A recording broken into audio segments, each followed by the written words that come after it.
സംസ്ഥാന കോൺഗ്രസിൽ social media ഇടപെടലിനെ ചൊല്ലി പുതിയ പോര്. പ്രതിപക്ഷ നേതാവ് വി ഡി സതീശനെതിരായ സൈബർ ആക്രമണത്തിൽ മൗനം പാലിച്ച് പ്രമുഖ നേതാക്കൾ. സൈബർ ആക്രമണം വലിയ കാര്യമല്ല എന്ന് രമേശ് ചെന്നിത്തല പറഞ്ഞു. ചോദ്യത്തോട് കൈകൂപ്പൽ മാത്രമായിരുന്നു KPCC അധ്യക്ഷൻ സണ്ണി ജോസഫിന്റെ പ്രതികരണം.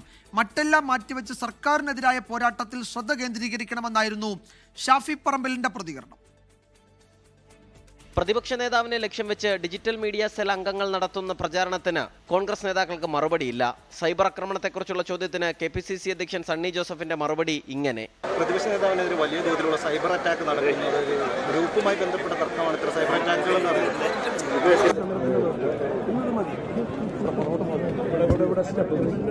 സൈബർ ആക്രമണത്തിൽ വലിയ കാര്യമില്ലെന്ന് രമേശ് ചെന്നിത്തല. കഴിഞ്ഞ കുറച്ച് ദിവസമായിട്ട് പ്രതിപക്ഷ നേതാവിനെതിരെ കോൺഗ്രസ് ഹാൻഡിലുകൾ തന്നെ സൈബർ ആക്രമണം നടത്തുന്നു. പ്രധാനപ്പെട്ട നേതാക്കൾ വലിയ കാര്യമൊന്നുമില്ല. സൈബർ കോൺഗ്രസിന്റെ തലപ്പത്ത് മാറ്റം വരുമെന്നായിരുന്നു രാജ്മോഹൻ ഉണ്ണിത്താൻ MPയുടെ മറുപടി. കോൺഗ്രസ് പ്രവർത്തകരുടെ സമൂഹ മാധ്യമ ഹാൻഡിലുകൾ സർക്കാരിനെതിരെ തിരിയണമെന്ന് ഷാഫി പറമ്പിൽ MP പറഞ്ഞു. ഞാൻ ആവർത്തിച്ചു പറയുന്നു, അവനവന്റെ കൈയും കാലും നാവും തലയും മനസ്സും ഹാൻഡിലുകളും ഒക്കെ ഗവൺമെന്റിന്റെ ക്രൂര ചെയ്തികൾക്കെതിരായിട്ടുള്ള പ്രതികരണങ്ങളുടെ വേദിയായി മാറട്ടെ. അതിനിടെ പ്രതിപക്ഷ നേതാവിന്റെ പേരെടുത്ത് പറഞ്ഞും അല്ലാതെയും വിമർശിച്ചുകൊണ്ടാണ് സൈബർ പോര് മുന്നോട്ട് പോകുന്നത്. 24 തിരുവനന്തപുരം. ലോകത്തെവിടെയായാലും ഏത് സമയത്തും 24 വാർത്തകളും ഓഗ്മെന്റഡ് റിയാലിറ്റി പാക്കേജുകളും എക്സ്പ്ലെയിനറുകളും വിശദമായി കാണാൻ ഞങ്ങളുടെ YouTube ചാനൽ നിങ്ങൾക്ക് സബ്സ്ക്രൈബ് ചെയ്യാം.